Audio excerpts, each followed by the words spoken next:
शिक्षा मनुष्य की जन्मजात अंतःकरण शक्तियों के विकास का दूसरा नाम है। अंदर जो भी शिक्षा है, हमारी अंदर जो भी कुछ हमारे है ईश्वर ने दिया है, उस अंदर की चीज को निकालने का नाम ही शिक्षा है। यदि बच्चे में गुण है तो टीचर का कर्तव्य है कि वह बच्चे के अंदर छिपी हुई उस प्रतिभा को निखारे। तो वास्तव में जो इंटरव्यू होता है, इसको कि साक्षात्कार कह रहे हैं, ये साक्षात्कार कुछ परीक्षाओं में आधे घंटे का होता है, कुछ परीक्षाओं में जब आप IIM का चुनाव करेंगे, IIM नाम लेते ही रोए खड़े हो जाते हैं। IIM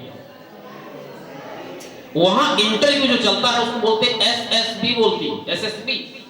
और वहां जो इंटरव्यू चलता है, मतलब साक्षात्कार जो चलता है, वो 7 दिन चलता है। आधे घंटे 1 घंटे नहीं, 7 दिन चलता है। यानी वहां एक बहुत बड़ा कैंपस होता है और उस कैंपस में जो मुख्य परीक्षा उत्तीर्ण छात्र होते हैं उन्हें वहां रहने की सुविधा दी जाती है और उनकी हर गतिविधि वॉच की जाती है कि क्या वह IIM बनने के लायक है कि हर गतिविधि वॉच की जाती है, वो भी 7 दिन। तो जो चीज आधे घंटे 1 घंटे में व्यक्ति अपने को बना करके प्रस्तुत कर लेता है, वो चीज 7 दिन में प्रस्तुत नहीं कर सकता। उसकी कहीं न कहीं ओरिजिनलिटी आती जाएगी। कहने का मतलब ये है कि हमें आज से ही अपने व्यक्तित्व को निखारना है। यदि हमें ऊंचे ख्वाब रखना है, रखे हुए हैं अपने अंदर, संजोए हुए हैं, तो निश्चित रूप से पढ़ाई के साथ साथ कितना जरूरी है, हमारे कैरियर के लिए कितना जरूरी है, और बिना कैरियर के भी सामान्य जीवन में भी पर्सनालिटी का कितना महत्व है। कभी कभी आप देखते हैं, किसी को जब देखते हैं तो आप बहुत ही इंप्रेस हो जाते हैं। देखते ही उसके, यदि वो किसी मीटिंग में आया तो देख करके ही ऐसा लगता है कि ये आदमी अच्छा होगा। उसकी हाव भाव देख करके, यानी पर्सनालिटी में क्या क्या चीजें शामिल हैं, आप कैसे उठते हैं, कैसे बैठते हैं, कैसे किसी से मिलते हैं, हाथ मिलाने का ढंग। अब देखिए, हाथ आप अपने सभी अपने बीच में दोस्तों से हाथ मिलाते हो, सबके मिलाने का ढंग अलग होता है। हाथ मिलाना भी एक पर्सनालिटी में आता है। किस तरीके से आप किसी मीटिंग में बात करते हैं, किसी दूसरे से बात करते हैं, छात्र टीचर से, देखिए हर छात्र का टीचर से बात करने का तजुर्बा अलग अलग होता है। वो एक पर्सनालिटी में आता है। जहां टीचर इंप्रेस हो जाए, छात्र नहीं भी इच्छा है अंदर से, छात्र जो कह रहा है नहीं भी इच्छा है करने की, लेकिन छात्र ने इतने अच्छे से परोसा अपने प्रश्न को कि टीचर इंप्रेस होकर के बोला, यस आपका काम हो जाएगा। वही बात है, हम जब अपने काम को कराने के लिए कहीं ऑफिस में जाते हैं, तो यदि हम अपनी बात को बहुत अच्छे ढंग से पुटअप करेंगे, प्रस्तुत करेंगे, बोलेंगे, तो सामने वाला कभी कभी न इच्छा रखते हुए भी हमारा काम कर देता है। कितना महत्व है पर्सनालिटी का। आपको हम समझाने का प्रयास कर रहे हैं कि पर्सनालिटी क्या है, पर्सनालिटी के अंतर्गत क्या क्या चीजें आती हैं। आपका कपड़ा पहनना भी पर्सनालिटी में आता है। अब सोचिए, इस विद्यालय में निर्धारित है कि बच्चा शर्ट कौन सा पहनेगा, कलर निर्धारित है। अब कोई बच्चा दूसरी कलर का शर्ट पहन के आ गया तो आप क्या कहेंगे, पर्सनालिटी वहां पर कम हो गई कि नहीं, कम हो गई कि नहीं? जहां जो निर्धारित है वही तो उसका महत्व है। यदि कहते हैं कि आज अधिकारी आने वाले हैं, कहीं चेक कर लो, कहीं कोई दूसरा वाला ड्रेस न पहना हो नहीं तो उसको भगा दो बाहर कर दो।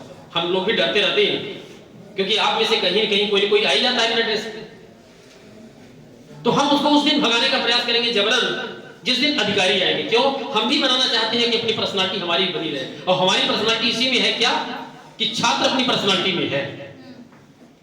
आप सब ध्यान दीजिए, पर्सनालिटी का मतलब क्या है। पर्सनालिटी का मतलब है कि जो जिस योग्य है, जिसका जो पैमाना है, उसी पैमाने में यदि वो चीज है तो वो पर्सनालिटी में मानी जाएगी, तो उसका व्यक्तित्व अच्छा है। यदि वो छात्र है तो अपने ही हद में है, जो छात्र के वास्तव में गुण होते हैं वही उसमें है, तो वो अपनी पर्सनालिटी रखेगा, वही तो उसकी पर्सनालिटी है।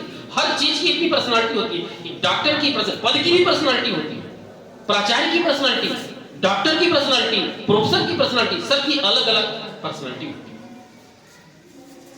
छात्र की भी पर्सनालिटी होती है। छात्र की पर्सनालिटी यही है कि वो अपने निर्धारित ड्रेस में आए, निर्धारित जो विद्यालय की ड्यूटीज हैं, जो कर्तव्य उसके लिए निर्धारित हैं, उन कर्तव्यों का पालन करें। शिक्षक कुछ कहता है, छात्र कुछ करे, तो निश्चित रूप से वहां पर उसकी पर्सनालिटी क्या होगी? डाउन होगी। और यदि उसके स्वभाव में आ गया अपनी पर्सनालिटी को बनाने का, तो निश्चित रूप से जो एसएसबी होता है परीक्षाओं में, यानी जो इंटरव्यू होता है, उस इंटरव्यू की अलग से तैयारी करने की जरूरत आपको नहीं पड़ेगी। वहां बनावटीपन आपका नहीं आएगा, वहां एक्चुअल आएगा। आप किसी से नमस्ते करते हैं, वहां एसएसबी में यह भी देखा जाता है कि यह किस तरीके से नमस्ते करता है, नमस्ते करने का तरीका क्या है। आप आए बाएं हाथ से, सर जी नमस्ते, मेरा कहने का मतलब सबके लिए नहीं, कुछ बच्चे ऐसा करते हैं, वहां उसकी पर्सनालिटी डाउन है।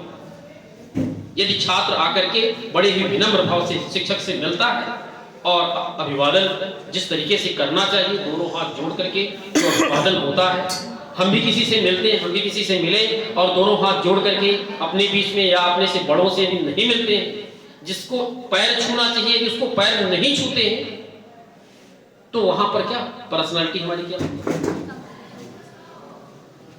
ये बहुत ही महत्वपूर्ण शब्द है, एक सामान्य जीवन में भी और करियर में तो महत्वपूर्ण है। पर्सनालिटी हमारे करियर से किस तरीके से जुड़ा हुआ है, ये आपको हमने जोड़ा ही बताया है कि यदि आपका व्यक्तित्व बहुत अच्छा है, आप बहुत अच्छे इंसान हैं, व्यक्तित्व जिसका अच्छा होगा मीन्स वह इंसान अच्छा होगा। हमारी जो शिक्षा है वह व्यक्ति को अच्छा इंसान बनाती है। शिक्षा से केवल रोजगार में नहीं मिलता, शिक्षा का उद्देश्य केवल रोजगार नहीं, बल्कि शिक्षा व्यक्ति को एक अच्छा इंसान बनाती है। क्योंकि आप जानते हैं कि आप भारत के भविष्य, आपको शिक्षा दी जाती है। शिक्षा और स्वास्थ्य क्षेत्र तो बहुत है, लेकिन शिक्षा और स्वास्थ्य तो सबसे महत्वपूर्ण क्षेत्र क्यों माने गए, और उनमें भी सबसे पहला क्या है? शिक्षा। क्योंकि शिक्षा होने पर ही स्वास्थ्य, यानी डॉक्टर कैसे बनेंगे? बिना शिक्षा के क्या डॉक्टर बन जाएंगे? तो सबसे महत्वपूर्ण कड़ी कौन सी हो गई? शिक्षा। शिक्षा विभाग सबसे महत्वपूर्ण विभाग है, और इसमें पर्सनालिटी का कितना महत्व है ये आपने देखा। विभिन्न प्रकार की परीक्षाओं में कुछ ही ऐसी परीक्षाएं हैं जिनमें एसएसबी नहीं होता, बाकी 99% जो परीक्षाएं हैं उनमें एसएसबी यानी साक्षात्कार होता है। भले ही आधे घंटे 1 घंटे का हो, लेकिन साक्षात्कार होता है। यानी पर्सनालिटी डेवलपमेंट का कैरियर से बहुत ही जुड़ाव। इसलिए आपको चाहिए कि आप अपनी पर्सनालिटी को बनाने का आज से ही प्रयास करें। हमने प्रयास किया है आपको बताने का कि पर्सनालिटी क्या है, हर चीज को अच्छे ढंग से निर्वहन करें, यही पर्सनालिटी है। उठने का, बैठने का, आप चेयर में बैठे हुए हैं, यह भी एक पर्सनालिटी है। कुछ हमको दिख रहे हैं बहुत अच्छे ढंग से बैठे, हम बताएंगे नहीं किसी को, आपको स्वयं जानकारी होनी चाहिए, है ना। जहां कहीं भी बैठे जिस लायक, जैसे हम घर में बैठते हैं तो घर में बैठने का तरीका अलग है, लेकिन अब विद्यालय में घर जैसे बैठ जाएंगे तो वहां पर पर्सनालिटी क्या हो गई? डाउन हो गई। पर कहेंगे तो उनको तो मालूम ही नहीं, कुछ बैठने का ढंग ही नहीं पता। तो इस तरीके से ये आज का जो व्याख्यान था पर्सनालिटी का, ये काफी महत्वपूर्ण है। और वास्तव में आप एक चीज का ध्यान दें कि निश्चित रूप से व्यक्ति चुनाव तो करता है, पद का चुनाव कर लिया, विषय का चुनाव कर लिया, बन गया, लेकिन वास्तविकता यह है कि शिक्षा का, जैसा कि हमें अभी बताया, उद्देश्य, सबसे बड़ा शिक्षा का उद्देश्य क्या है? मनुष्य को क्या बना देना? अच्छा इंसान बना, जिसमें क्या क्या हो, दया हो, करुणा हो, ये सब क्या है? इंसानियत हो। एक व्यक्ति बहुत ज्यादा पैसा कमा लिया लेकिन उसके पास इंसानियत नहीं है, तो क्या सही है? क्या सही है? देश के लिए क्या सही है? नहीं सही। तो इस तरीके से आपको अच्छा इंसान बनना है, हैवान नहीं बनना है। अच्छा से अच्छा इंसान बनने का प्रयास आप सभी करें। हमारे आज के इस कार्यक्रम का भी यही मुख्य उद्देश्य है, पर्सनालिटी बता करके यही बताना था कि आप बहुत अच्छा बने, जितना अच्छा से अच्छा बन सकें। यही वो समय है जहां पर आप प्रयास कर सकते हैं अच्छा बनने का।